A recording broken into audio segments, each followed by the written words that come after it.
नमस्कार। आज देश की तमाम फटाफट खबरों में आपका स्वागत है।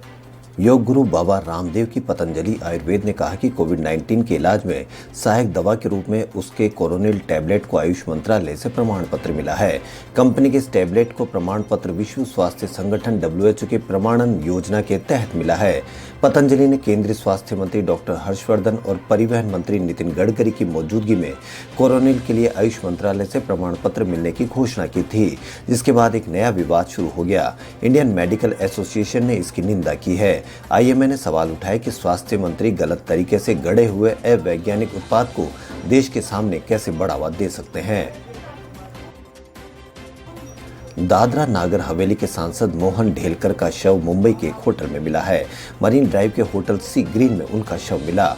उनके खुदकुशी करने की आशंका जताई जा रही है। पुलिस के आला अधिकारी मौके पर पहुंच रहे हैं। पुलिस अधिकारी जांच कर रहे हैं कि उनकी मौत की वजह क्या रही होगी।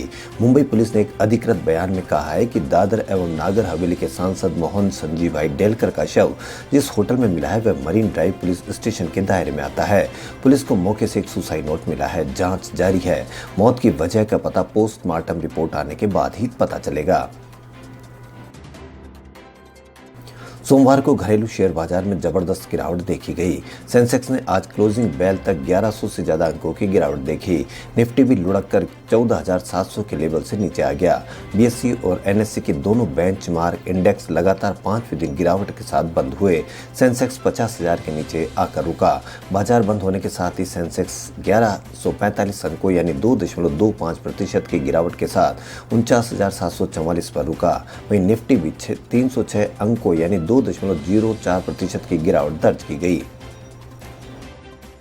कृषि कानून बिल के विरोध को लेकर उत्तर प्रदेश के बिजनौर जिले के किसान गुस्से में आ गए हैं। आज फिर एक किसान ने 4 बीघा अपनी गेहूं की बड़ी फसल को नष्ट कर दिया है।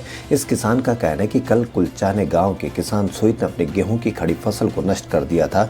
उसी वक्त मैंने भी अपनी फसल नष्ट करने का ऐलान कर दिया था। किसान बहुत गुस्से में और आगे अपनी खड़ी फसल में आग लगाने की बात भी कर रहा है। किसान ने 4 बीघा जमीन में लहलहाती फसल को ट्रैक्टर के जरिए नष्ट करके वीडियो सोशल मीडिया पर पोस्ट की है। दिल्ली के उप मुख्यमंत्री मनीष सिसोदिया ने सोमवार को बताया कि दिल्ली सरकार आज से अगले 1 महीने के लिए कंस्ट्रक्शन वर्कर और मजदूरों के लिए रजिस्ट्रेशन कैंप लगा रही है। उनका कहना है कि सरकार के इस रजिस्ट्रेशन अभियान के चलते रजिस्टर्ड मजदूरों को बहुत सी सुविधाएं मिल सकेगी। सिसोदिया ने आज एक डिजिटल प्रेस कॉन्फ्रेंस कर बताया कि दिल्ली में लगभग 10 लाख कंस्ट्रक्शन वर्कर होने का अनुमान है। इसमें सभी तरह के लोग हैं, चाहे कंस्ट्रक्शन वर्कर हो या सिक्योरिटी गार्ड हो या सिर पर सामान ढोने वाले लोग, इलेक्ट्रीशियन, प्लम्बर आदि। लेकिन सरकार के रजिस्ट्रेशन नेटवर्क में 2,12,000 ही हैं। बाकी के लोग रजिस्ट्रेशन नेटवर्क से बाहर हैं। इसलिए अब सरकार बड़े पैमाने पर रजिस्ट्रेशन अभियान चला रही है। उन्होंने बताया कि इसके लिए पूरी दिल्ली में 300 जगहों पर जागरूकता अभियान और कुछ जगहों पर रजिस्ट्रेशन कैंप लगाए जाएंगे। अमेजॉन बनाम फ्यूचर ग्रुप मामले में सोमवार को सुप्रीम कोर्ट ने कहा कि NCLAT national company law appellate tribunal में चल रही कार्रवाई जारी रहेगी, लेकिन कोई फाइनल आदेश नहीं आएगा। अमेजॉन की याचिका पर नोटिस जारी करते हुए सुप्रीम कोर्ट ने कहा कि हमने कागजात ध्यान से पढ़े हैं, हम जानते हैं कि क्या हो रहा है, लेकिन फिलहाल हम कोई खुलासा नहीं कर रहे हैं। सुप्रीम कोर्ट ने निर्देश दिया कि 3 हफ्ते में नोटिस का जवाब दिया जाए और अगले 2 हफ्ते में जवाबी हलफनामा दाखिल हो। सुप्रीम कोर्ट ने साफ कर दिया कि इस मामले में अब दिल्ली हाईकोर्ट की सुनवाई में भी आगे नहीं बढ़ा जाएगा। दिल्ली हाईकोर्ट ने सोमवार को 65 साल से अधिक उम्र और बीमार कैदियों के आपात पैरोल बढ़ाने की मांग पर दिल्ली सरकार को नोटिस जारी किया है। कोर्ट 26 मार्च को इस मामले की सुनवाई करेगा। कोर्ट ने सुनवाई के दौरान कहा कि जब आप अपराध कर रहे हो तब आपको पता होना चाहिए कि ये जेल कैसा होता है। वकील अमित साहनी ने याचिका में कहा कि जेलों में सोशल डिस्टेंसिंग बनाए रखना संभव नहीं है, क्योंकि वह पहले से ही क्षमता से अधिक कैदी बंद हैं। प्रधानमंत्री नरेंद्र मोदी सोमवार को चुनावी राज्य असम में गए, जहां उन्होंने कई विकास परियोजनाओं का उद्घाटन और शिलान्यास किया। पीएम ने कहा कि असम की बीजेपी की सरकार ने यहां सभी अधूरे कामों को तेजी से पूरा करवाया है और वंचित जगहों पर पहुंचने की कोशिश कर रही है। उन्होंने कहा कि असम के पास सब कुछ है जो यहाँ के नागरिक को बेहतर जीवन के लिए चाहिए।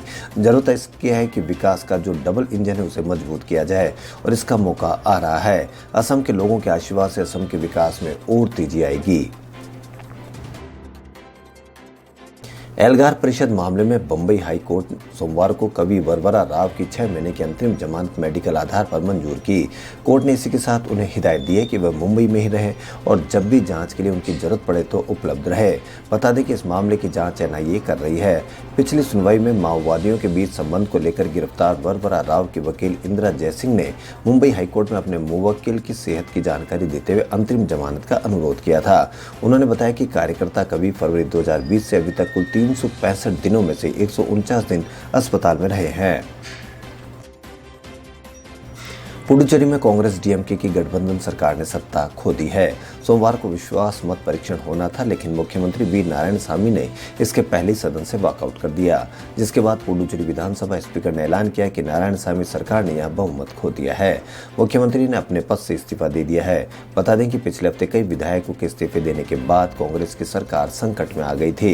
रविवार को भी 2 विधायकों ने इस्तीफा दे दिया था, जिसके बाद वी नारायणसामी के पास बस 11 विधायकों का साथ रह गया था, बल्कि विपक्षी दलों के पास कुल 14 विधायक थे। सुप्रीम कोर्ट ने कार्ति चिदंबरम को सुप्रीम कोर्ट के रजिस्ट्री में 2 करोड़ रुपए की सिक्योरिटी के तौर पर जमा कराने की शर्त पर विदेश जाने की इजाजत दे दी है।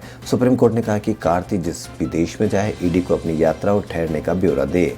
सुप्रीम कोर्ट ने कार्ति चिदंबरम के विदेश जाने की अनुमति की याचिका पर आज सुनवाई की। कार्ति चिदंबरम के वकील कपिल सिब्बल ने सुप्रीम कोर्ट से कहा कि उन्हें सुप्रीम कोर्ट ने पहले भी विदेश जाने की अनुमति दी है। वो संसद सदस्य है और जमानत पर है। उनके खिलाफ 2 मामले लंबित हैं। एक संसद सदस्य पर 10 करोड़ रुपए जमा कराने की शर्त क्यों लगाई जाए? ऐसा नहीं होना चाहिए। वो कहीं भाग कर नहीं जा रहे हैं। उनको 10 करोड़ रुपए लोन लेना पड़ता है, जिससे 5 लाख रुपए हर महीने नुकसान होता है। दिल्ली एनसीआर में सफर करने वाले रेल यात्रियों के लिए अच्छी खबर है। लॉकडाउन की वजह से 11 महीने से बंद दिल्ली एनसीआर की पैसेंजर ट्रेनें आज से शुरू हो चुकी है। फिलहाल 35 ट्रेनों का संचालन शुरू हुआ है, लेकिन 11 महीने बाद रेल सेवा शुरू होने के बावजूद आम लोगों को सामान्य पैसेंजर किराए के बजाय एक्सप्रेस या मेल ट्रेन के टिकट जितना ही किराया देना पड़ रहा है, जिससे आम लोगों की परेशानियां बढ़ गई है।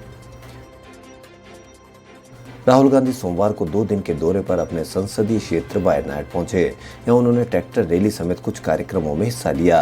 प्रधानमंत्री पर तंज कसते हुए पूर्व कांग्रेस अध्यक्ष ने कहा कि नरेंद्र मोदी जब प्रधानमंत्री बने तो उन्होंने Mahatma Gandhi national rural employment guarantee act का यानी मनरेगा का मजाक उड़ाया था। इसे भारतीय का अपमान बताया, लेकिन कोविड के दौर में इसी मनरेगा का इस्तेमाल गरीबों की आय बढ़ाने में किया गया। गरीबों के खाते में पैसे ट्रांसफर किए गए। कर्नाटक सरकार ने कोरोना के मामलों में लगातार हो रही बढ़ोतरी को देखते हुए एहतियातन केरल के साथ लगी सीमाएं बंद कर दी है। ऐसे में केरल से आने जाने वाले यात्रियों पर सख्ती बढ़ाने के साथ मैंगलोर और दक्षिण कन्नड़ के विभिन्न क्षेत्रों में जाने वाले लोगों की परेशानियां एक बार फिर बढ़ गई है। राष्ट्रीय राजमार्ग समेत कई सड़कों को सील किए जाने के कारण सीमावर्ती क्षेत्रों में सुबह से ही वाहनों की लंबी कतारें देखी गई। कोविड-19 संक्रमण नहीं होने का प्रमाण पत्र रखने वालों को ही प्रवेश की अनुमति दी जा रही है। Bollywood action star John Ibrahim बीते दिनों से लगातार अपनी आगामी फिल्म अटैक की शूटिंग में व्यस्त हैं। वे लगातार इस फिल्म को लेकर अपने सोशल मीडिया वॉल पर अपने फैंस के साथ अपडेट शेयर करते रहते हैं। इन दिनों फिल्म की शूटिंग धनीपुर हवाई पट्टी पर जारी है, लेकिन अब जॉन इब्राहिम की फिल्म अटैक की टीम पर पथराव की खबर सामने आ रही है। खबरों फिलहाल इतना ही। यदि आपको हमारा चैनल पसंद आए तो लाइक, सब्सक्राइब और शेयर अवश्य करें। धन्यवाद।